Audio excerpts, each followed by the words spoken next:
Acid basis and salts. ठीक है, शुरू करते हैं। देखो, हमें पता है कि कंपाउंड्स की फॉर्मेशन होती है। कंपाउंड्स क्या होते हैं हमें वो भी पता है। कंपाउंड्स बनते कहाँ से हैं? एलिमेंट से। ठीक है, एलिमेंट से कंपाउंड की फॉर्मेशन होती है। ठीक है, कोई भी कंपाउंड होता है जिनकी प्रॉपर्टीज होती हैं, फिजिकल प्रॉपर्टीज और केमिकल प्रॉपर्टीज। ठीक है, हमने पढ़ा हुआ है कि कंपाउंड की प्रॉपर्टीज होती हैं, कौन कौन सी? फिजिकल और केमिकल प्रॉपर्टीज होती है। क्लियर? अब इस केमिकल प्रॉपर्टीज के बेसिस पे क्लासिफिकेशन हुई है एसिड और बेस की।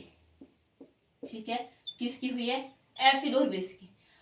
एसिड और बेस जो थे केमिकल प्रॉपर्टीज के बेसिस पे क्लासिफाई तो कर दिए। ठीक है, अब ये साल्ट क्या है? एसिड और बेस ने मिलकर बनाया साल्ट, यानी कि साल्ट जो है ये प्रोडक्ट है एसिड और बेस का। Clear?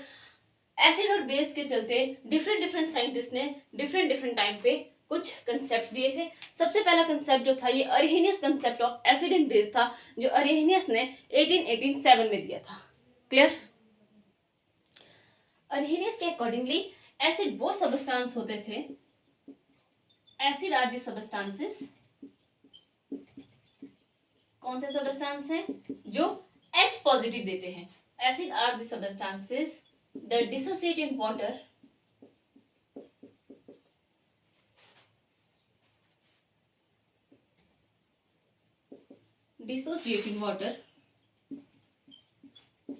to give H positive. ठीक है, एसिड वो सबस्टांस है जो H पॉजिटिव देते हैं। ठीक है, फॉर एग्जाम्पल HCl। ठीक है, ये आ गया एक्वस। क्लियर? Means water. इसने दिया H positive plus Cl negative. ठीक है, H positive plus Cl negative.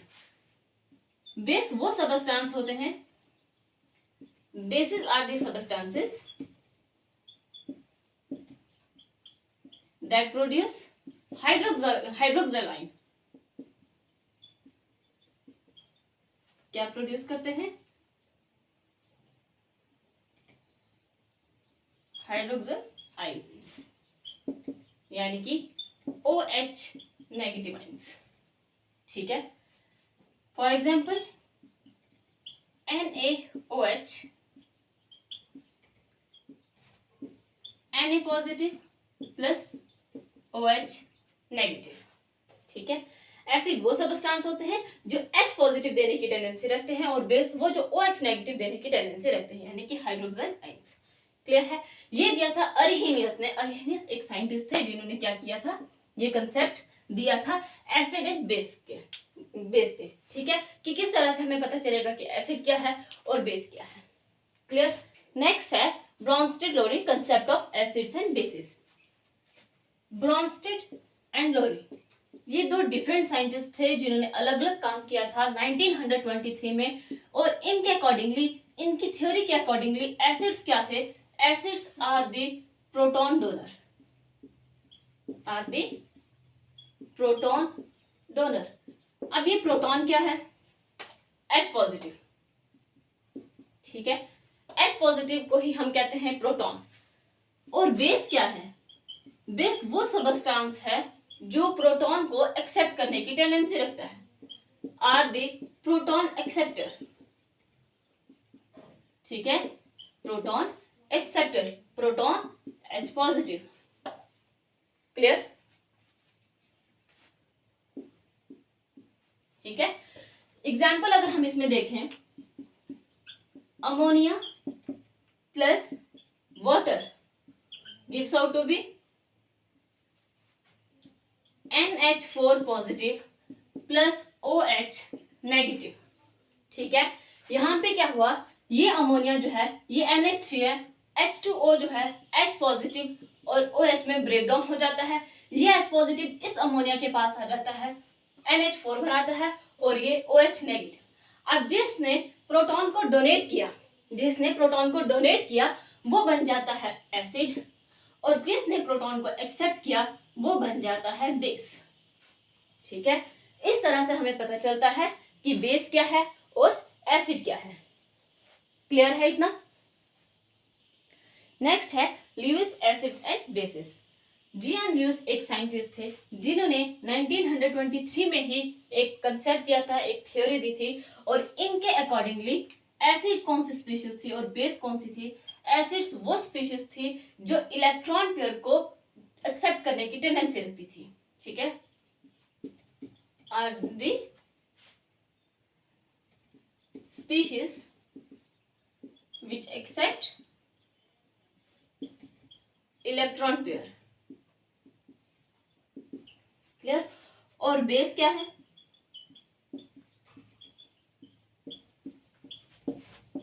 Are the species which donate electron pair. Clear. जितने भी एसिड जो होते हैं ये वो स्पीशीज होती है जो इलेक्ट्रॉन पेयर को एक्सेप्ट करती है, और बेसिस वो होते हैं जो इलेक्ट्रॉन पेयर को डोनेट करते हैं। Clear. For example BF3 plus NH3 gives out to be BF3 NH3। ठीक है, अब देखो बोरॉन, इसके पास 3 फ्लोरीन है। ठीक है, कुछ ऐसा है, प्लस अमोनिया। ठीक है, ये है अमोनिया। इसके पास अगर देखो तो इसका ऑक्टेट कंप्लीट ही नहीं हुआ है। किस तरह से? उसे कंप्लीट करने के लिए 8 इलेक्ट्रॉन्स की जरूरत पड़ती है, और इसके पास कितने हैं? 1 2 3 4 5 एंड 6, यानी कि इसे 2 और चाहिए ताकि अपना ऑक्टेट कंप्लीट कर सके। ठीक है, इसके पास कितने हैं? 1 2 3 4 5 6 7 8। ठीक है, इसके पास 8 है लेकिन इसके पास नहीं है, यानी कि ये है एक इलेक्ट्रॉन डेफिशिएंट स्पीशीज। इसके पास इलेक्ट्रॉन्स की कमी है। इलेक्ट्रॉन को पूरा करने के लिए ये अमोनिया से 2 पेयर ले लेगा। ठीक है, सॉरी 1 पेयर ले लेगा, यानी कि 2 इलेक्ट्रॉन्स, एक पेयर में 2 इलेक्ट्रॉन्स। ठीक है, ये क्या करेगा? इस अमोनिया से ले लेगा, और यहां पर इन्होंने बना दिया एक एडक्ट। ठीक है, ये जो प्रोडक्ट बना ये है एक एडक्ट। ठीक है, यहाँ पर BF3 के पास भी पूरा इसका ऑक्टेट कंप्लीट हो गया, और नाइट्रोजन के पास भी। ठीक है, अमोनिया के नाइट्रोजन का भी। क्लियर। यानी कि इसमें अगर हम देखें, अब ऐसे स्पीशीज, ऐसे एसिड्स जो इलेक्ट्रॉन पे एक्सेप्ट करते हैं उनको हम ल्यूइस एसिड के नाम से जानते हैं, ल्यूइस एसिड्स। ठीक है, और वो जो डोनेट करते हैं उसे हम ल्यूइस बेस के नाम से जानते हैं। ठीक है, इन शॉर्ट हम ये भी कह सकते हैं कि वो स्पीशीज जो इलेक्ट्रॉन डेफिशिएंट स्पीशीज होगी वो ल्यूइस एसिड्स आ जाती हैं, और जो इलेक्ट्रॉन रिच स्पीशीज होती हैं वो आ जाती हैं ल्यूइस बेस। क्लियर। ठीक है, ये कंसेप्ट दिया था ल्यूइस ने 1923 में, और ये तीनों कंसेप्ट जो थे ये modern concept of acid and base में आपको देखने को मिलेंगे। क्लियर है। नेक्स्ट हम स्टार्ट करते हैं सबसे पहले एसिड्स। ठीक है, नेक्स्ट हम स्टार्ट कर रहे हैं सबसे पहले एसिड्स। ठीक है, देखो एसिड जो है कहां से लिया गया है? एक लैटिन वर्ड एसिडस से, और एसिडस का मतलब होता है सोर, यानी कि खट्टा। ठीक है, गिव्स सोर टेस्ट। फॉर एग्जाम्पल अगर हम बात करें ऑरेंज की,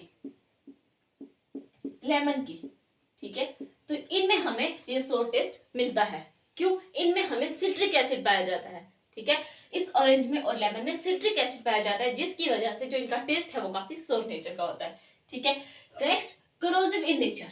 क्लियर। किस तरह से जंग लग जाता है चीजों को आपने देखा है। ठीक है, करोजन के बारे में भी पढ़ा है, वही है करोसिव इन नेचर। नेक्स्ट है वो सबस्टांसेस जिनमें एसिड होता है, उन सबस्टांसेस को हम कहते हैं acidic substances. For example orange juice, HCl, hydrochloric acid.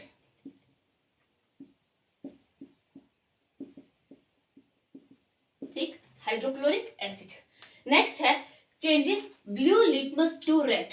ठीक है, जो ये लिटमस है ना ये एक इंडिकेटर है। लिटमस है ये क्या है? एक इंडिकेटर है। ये क्या करता है? ब्लू लिटमस को रेड में कन्वर्ट कर देता है। जब भी हमें एसिड का टेस्ट करना होता है तो हम क्या करते हैं, इस सोल्यूशन जो ब्लू कलर का लिटमस पेपर होता है इसे हम सोल्यूशन में डालते हैं। अगर उसका कलर रेड में चेंज हो जाता है तो हमें वहां से पता चलता है कि वो सोल्यूशन एसिडिक है या नहीं।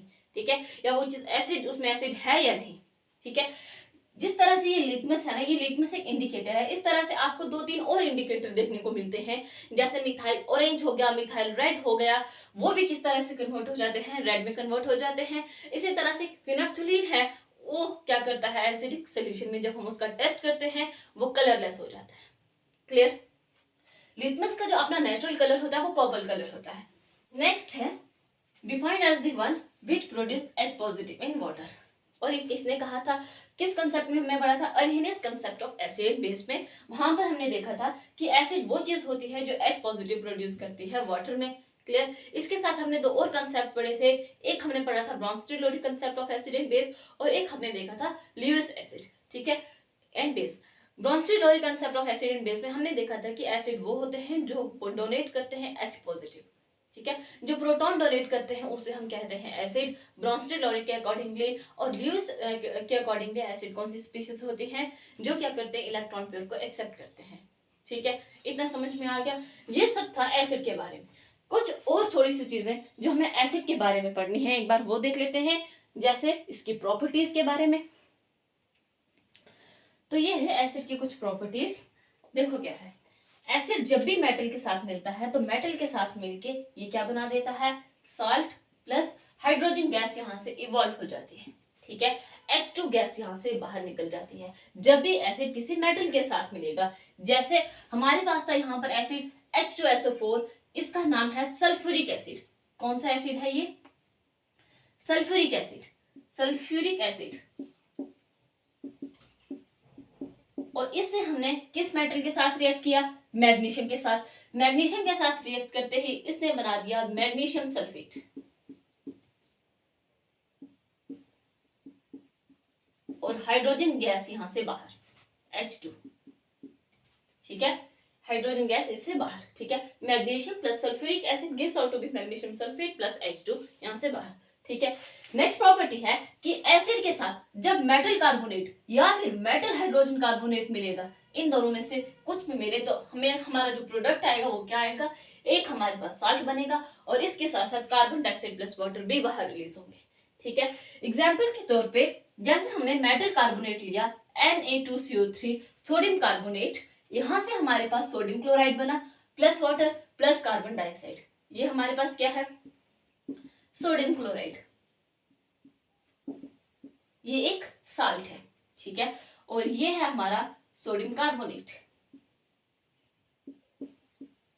ठीक है, sodium carbonate plus hydrochloric acid HCl जो कि एक एसिड है, सोडियम कार्बोनेट ये एक मेटल कार्बोनेट है, हमें पता है सोडियम एक मेटल है, इसने मिलकर साल्ट बनाया, salt sodium chloride plus water plus carbon dioxide, ठीक है। इसी तरह से सेम हमारे पास एक एसिड है। नेक्स्ट हमने लिया मेटल हाइड्रोजन कार्बोनेट, जहां कहीं जगह आपको मेटल बाय कार्बोनेट भी लिखा हुआ मिल सकता है, NaHCO3 बेसिकली कार्बोनेट है क्या, CO3 टू नेगेटिव, क्या है कार्बोनेट, CO3 टू नेगेटिव जो होता है ये होता है कार्बोनेट। यहां से मिलकर क्या बना, सोडियम हाइड्रोजन कार्बोनेट से sodium chloride plus water plus carbon dioxide. Clear है। नेक्स्ट प्रॉपर्टी है कि एसिड और बेस मिलकर बनाते हैं सॉल्ट और इससे पानी साथ में बाहर, ठीक है, हमने यही पढ़ा था स्टार्टिंग में भी, हमने यही कहा था कि एसिड और बेस मिलकर क्या बनाते थे, साल्ट। साल्ट जो होता है वो एसिड और बेस का प्रोडक्ट होता है, इसके साथ साथ वाटर भी यहां से बाहर चला जाता है। For example HCl H positive देने की टेंडेंसी, NaOH OH देने की टेंडेंसी, ठीक है, NaCl सॉल्ट प्लस यहां से वाटर बाहर, ठीक है। इस रिएक्शन को हम कहते हैं न्यूट्रलाइजेशन रिएक्शन, न्यूट्रलाइजेशन रिएक्शन, ठीक है। ये रिएक्शन जहां पर एसिड बेस मिलकर क्या बनाते हैं, साल्ट बनाते हैं प्लस वाटर यहां से बाहर, इस रिएक्शन को हम कहते हैं न्यूट्रलाइजेशन रिएक्शन। नेक्स्ट हमारी प्रॉपर्टी है कि एसिड मेटल ऑक्साइड के साथ मिलकर क्या बना देता है, साल्ट प्लस वाटर। अब इस केस में ये जो मेटल ऑक्साइड है ये क्या है, एक बेसिक नेचर का है। कैसी नेचर है इसकी, बेसिक नेचर का है, तभी तो ये बनाता है क्या, सॉल्ट और यहां से वाटर बाहर। क्लियर। नेक्स्ट ये 2 पॉइंट है, यहां पर ये कहा गया है कि जो H पॉजिटिव या फिर H3O पॉजिटिव जो है, जो हमें एसिड से मिलता है या हमें वाटर में मिलता है, क्लियर, मतलब जो H पॉजिटिव यानी कि जो ये H पॉजिटिव है या फिर जो हाइड्रोनियम आइन है ये हमें वाटर के एब्सेंस में नहीं मिलेगा। ठीक है, जो H पॉजिटिव है ये वाटर के एब्सेंस में हमें नहीं मिलेगा। जैसे हम ये कहें कि जो H पॉजिटिव की सेपरेशन है किससे, किसी भी एसिड मॉलिक्यूल से जो H पॉजिटिव की सेपरेशन है ये पॉसिबल नहीं हो सकती in the absence of the water. ये जब भी होगी ये कब होगी, जब वहां पर वाटर अवेलेबल होगा, यानी कि in the presence of the water H positive की वहां पे सेपरेशन पॉसिबल है। But in absence of water ये पॉसिबल नहीं है कि एसिड मॉलिक्यूल से कोई भी मॉलिक्यूल हो, एसिड मॉलिक्यूल वहां से H पॉजिटिव सेपरेट हो जाए। इन शॉर्ट हम ये भी कह सकते हैं कि H पॉजिटिव जो होता है ये कभी भी अकेला रहना पसंद नहीं करेगा। जब भी इसके साथ वाटर आएगा तो वाटर के साथ मिलकर ये क्या बना देता है, H3O पॉजिटिव। H3O पॉजिटिव को हम कहते हैं हाइड्रोनियम आइंस या फिर हाइड्रोक्सोनियम आइंस। ठीक है, या फिर हाइड्रोक्सोनियम आइंस हम इसे कहते हैं। ये है H3O पॉजिटिव। ये हमने एसिड की कुछ प्रॉपर्टीज पढ़ी। एक चीज और कि जो एसिड्स होते हैं are good conductor of electricity. ये क्या है, good conductor of electricity in water. ठीक है, अगर हम इसमें कोई एग्जांपल देखें, H2SO4, HNO3, कोई भी एसिड आप ले सकते हो, यहाँ पर हम ये कह सकते हैं कि जो एसिड्स होते हैं ये गुड कंडक्टर ऑफ इलेक्ट्रिसिटी होते हैं इन वाटर। ठीक है, वाटर का होना जरूरी है एसिड के लिए। ठीक है, ये तो एक चीज। अब एक चीज और है, नोट करके लिखना,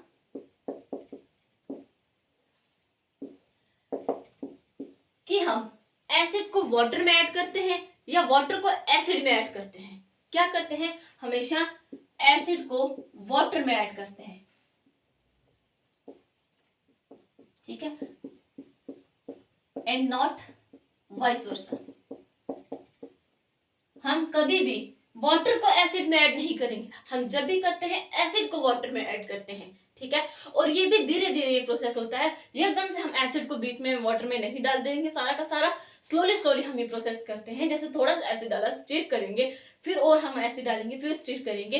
क्योंकि क्या होता है कि अगर हम वाटर को एसिड में डालेंगे तो ये रिएक्शन हाईली एक्सोथर्मिक रिएक्शन होती है और इतना ज्यादा हो सकता है कि जिस भी वेसल में हम करेंगे उसके फटने के चांसेस भी होते हैं, और इसे जो भी कर रहे होते हैं ये भी हो सकता है कि वो भी बर्न हो जाए। क्लियर, तो कभी भी हम वाटर को एसिड में ऐड नहीं करेंगे, हम जब भी करेंगे एसिड को वाटर में ऐड करेंगे। और इस केस में भी हम क्या करते हैं, धीरे धीरे ये रिएक्शन चलाते हैं। एसिड को थोड़ा थोड़ा एसिड ऐड करते जाएंगे वाटर में, उस वाटर को हम स्टिर भी करते रहेंगे और तब जाके हम कहेंगे कि एसिड जो है वाटर में ऐड हो सकता है। और उस केस में भी रिएक्शन जो होती है एक्सोथर्मिक चलती है, लेकिन इतनी ज्यादा नहीं होती, यानी कि हीट वहां से रिलीज होती है। ठीक है, एकदम से अगर हम एसिड को वाटर में ऐड करेंगे तो सारा पानी जो होता है वो स्प्लैश करके बाहर आ जाता है। क्लियर, तो ये तो थी कुछ एसिड की प्रॉपर्टीज।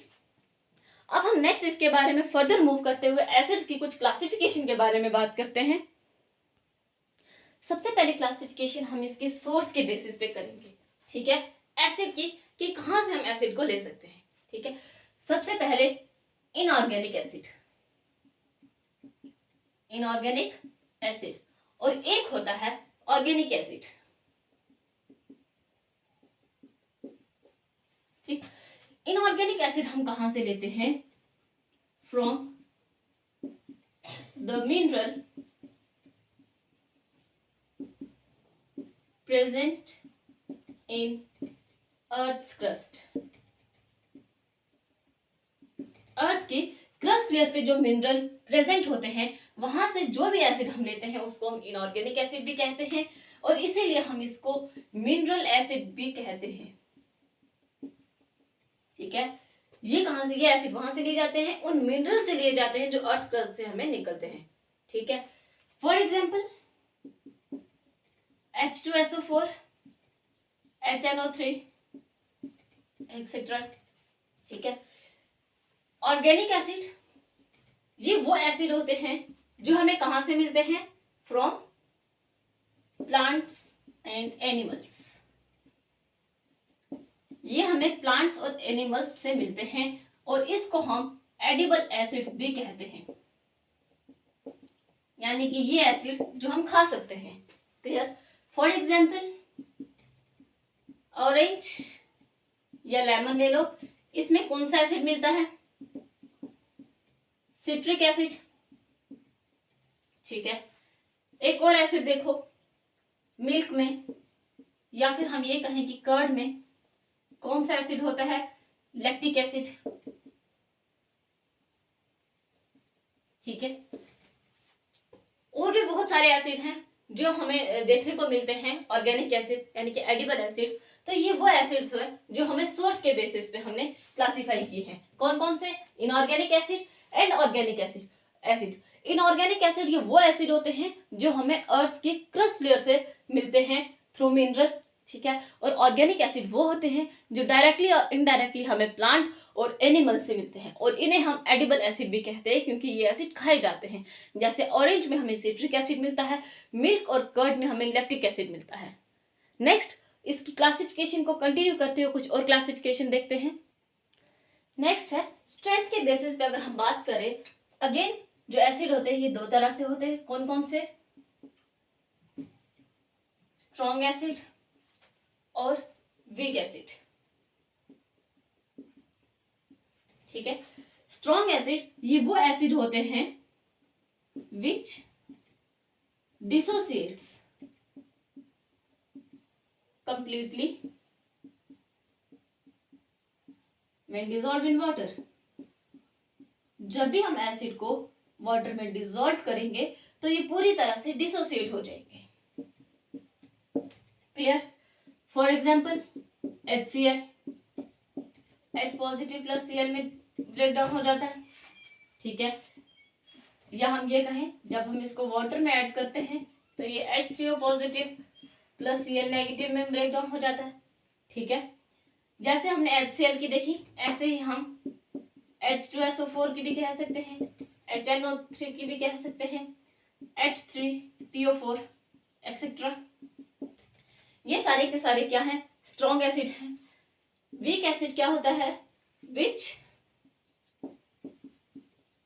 डिसोसिएट्स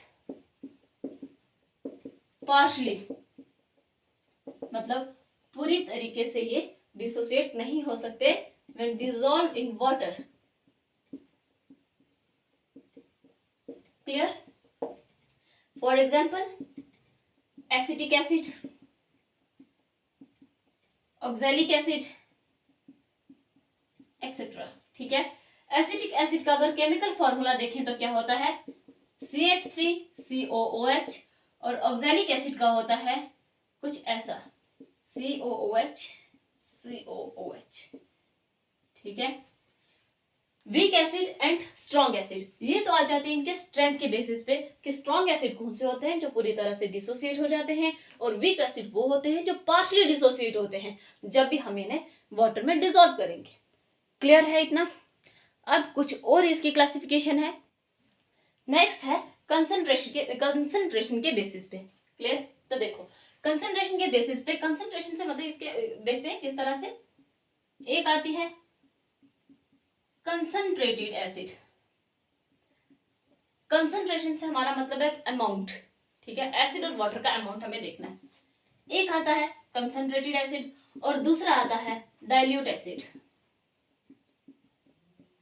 ये है कंसंट्रेशन के बेसिस पे। ठीक है, देखो कंसंट्रेटेड एसिड में क्या होता है, जो एसिड की अमाउंट होती है, amount of acid is more and amount of water is less. ये होता है कंसंट्रेटेड एसिड में। और डाइल्यूट एसिड में क्या होता है कि जो एसिड की अमाउंट है वो कम होती है, amount of acid is less. Whereas अगर हम बात करें वाटर की तो वो होती है ज्यादा।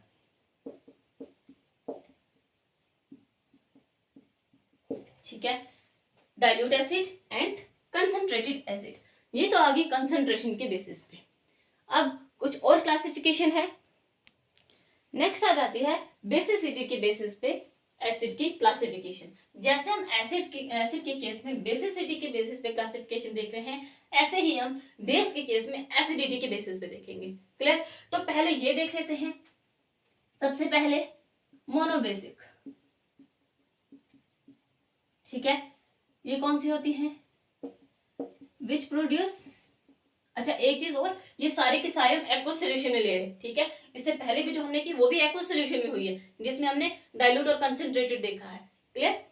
अब देखो, प्रोड्यूस 1 OH ग्रुप, एक हाइड्रोक्साइल ग्रुप जो आप प्रोड्यूस होगा उसे हम मोनोबेसिक कहेंगे, जब 2 होंगे तो उसे हम डाइबेसिक कहेंगे।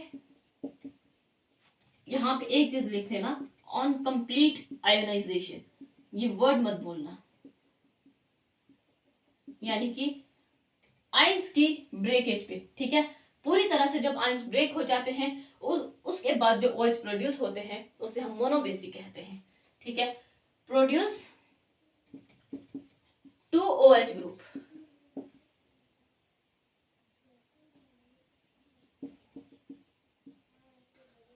अगेन ऑन कंप्लीट आयोनाइजेशन,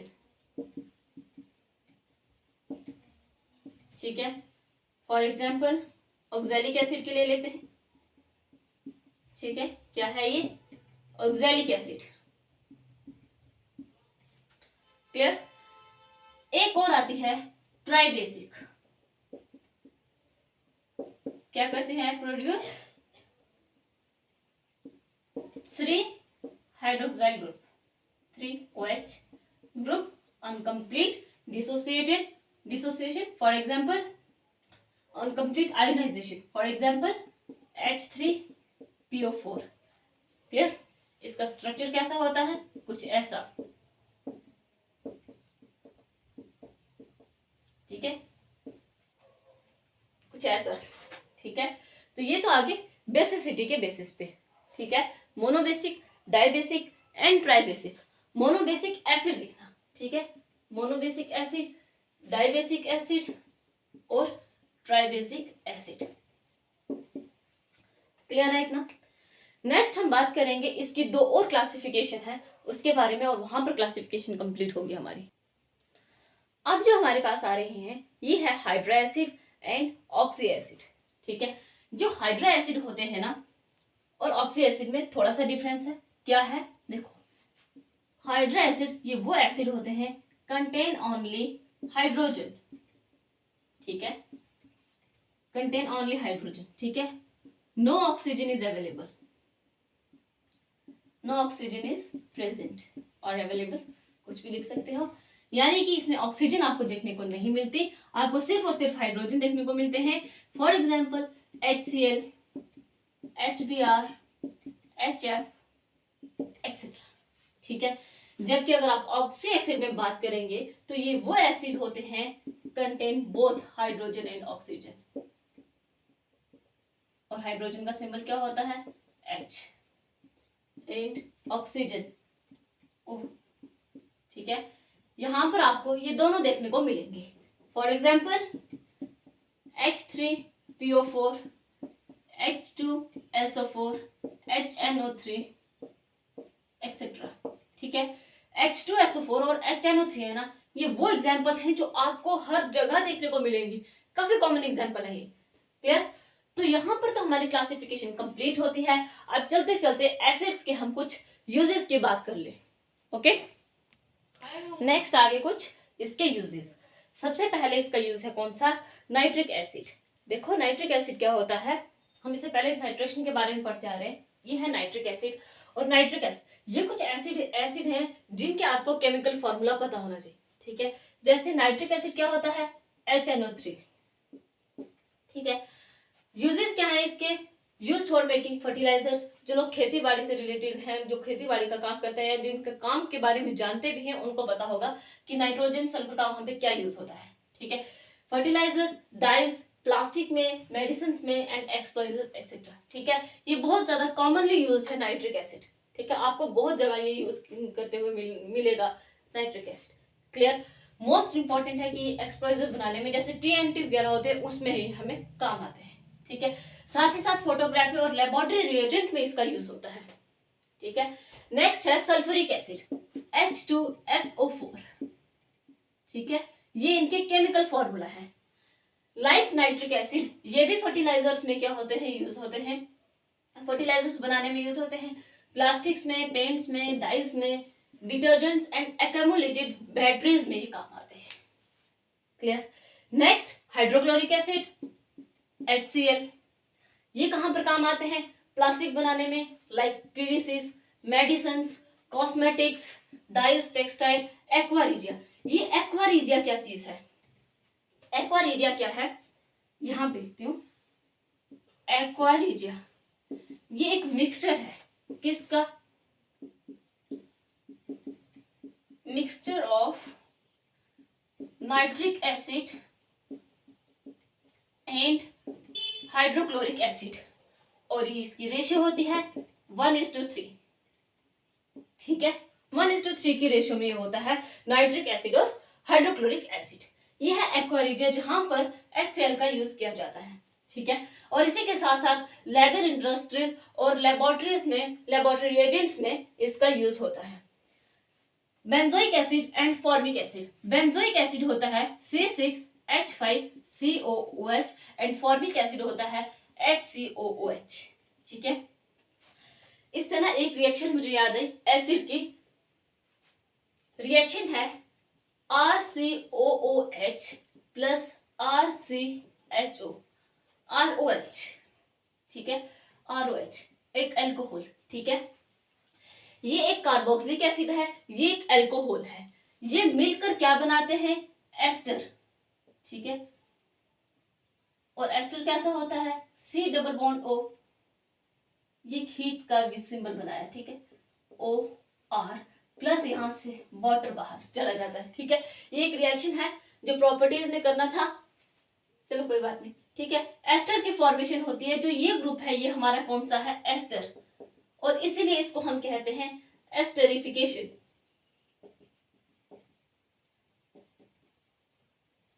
ठीक है, ये कौन सा है? कार्बोक्सिलिक एसिड, और ये है एक एल्कोहल। ठीक है, कार्बोक्सिलिक एसिड और अल्कोहल मिलकर क्या बनाते हैं? एस्टर, और इसके साथ क्या हो जाता है? वाटर यहां से बाहर। एक चीज का खास ख्याल रखना कि अगर आपने R से डबल बॉन्ड O OR, ठीक है, इस ग्रुप में से अगर आप गलती से भी इस ग्रुप को भूल जाते हो तो ये आपका एस्टर ना बनने के बजाय ईथर बनता है। ठीक है, क्या बनता है? ईथर बनता है। इसलिए ध्यान रखना कि ये ग्रुप इंपॉर्टेंट है। ठीक है, और इसलिए इस प्रोसेस को, इस रिएक्शन को हम एस्टरिफिकेशन रिएक्शन कहते हैं। क्लियर। नेक्स्ट हम बात कर रहे थे बेंजोइक एसिड और फॉर्मिक एसिड की। ये कहाँ काम आते हैं? फूड स्टफ के प्रिजर्वेशन में। जो चिप्स हो गए, लेस हो गए, जो भी हमारा जो फूड स्टफ जो प्रिजर्व किया होता है, जिन्हें हम काफी दिनों तक चला सकते हैं, उस केस में बेंजोइक एसिड को ऐड किया जाता है। ठीक है, फॉर्मिक एसिड का एक और यूज है कि ये इंसेक्टिसाइड्स बनाने में काम आते हैं, और साथ ही साथ रबर प्रोसेसिंग में और लेदर इंडस्ट्रीज में भी काम आते हैं। लेदर इंडस्ट्री हमने यहाँ पे भी देखा था, और इसी के साथ साथ हमने फॉर्मिक एसिड के साथ भी देख लिया। ठीक है, अब 2-3 और इसके यूजेस हैं, उसको भी देख लेते हैं एक बार। नेक्स्ट है हमारा सिट्रिक एसिड। इसका केमिकल फॉर्मूला C6H8O7। क्लियर। इसके क्या यूजेस हैं कि फूड स्टफ की प्रोसेसिंग और प्रिजर्विंग में काम आता है। क्लियर, और इसके साथ साथ for washing metals and in cloth industries, ये इसके यूजेस है। ठीक है, oxalic acid chemical formula COOH, या इस तरह से भी लिख सकते हैं C2H2O4, C2H2O4। ठीक है, इसे इस तरह से भी लिख सकते हैं और इस तरह से भी लिख सकते हो। ठीक है, फोटोग्राफी में काम आता है, कलरेशन में काम आता है, and printing of clothes. Next की use for bleaching leather, removing ink और रस्ट। रस्ट क्या होता है? रस्ट इंक हमने पढ़ा था, क्या होता है? जो ब्राउनिश कलर का होता है। ठीक है, क्लोथ्स पे अगर ऐसा कोई स्पॉट लग जाए जैसे रस्टिंग नहीं होता है, उसके लिए हम ऑक्सैलिक एसिड यूज करते हैं। क्लियर। नेक्स्ट आता है एसिटिक एसिड, और इसका केमिकल फॉर्मूला CH3COOH, और ये कहाँ काम आता है? विनेगर में, एसीटोन की प्रिपरेशन में काम आता है, और इसके साथ साथ फूड स्टफ की प्रोसेसिंग में भी काम आता है। ठीक है, जैसे हमने सिट्रिक एसिड में भी देखा था कि फूड स्टफिंग की प्रोसेसिंग में काम आता है। क्लियर। तो यहाँ पर हमारा एसिड कंप्लीट होता है, साथ साथ इसके यूजेस भी कंप्लीट होते हैं। हमने क्लासिफिकेशन की बात की, यूजेस की बात की, एसिड क्या है हमने वो भी बात की। अब नेक्स्ट लेक्चर में हम सिर्फ बेसिस की बात करेंगे, ठीक है। तो इस वीडियो में इतना ही। Thank you so much.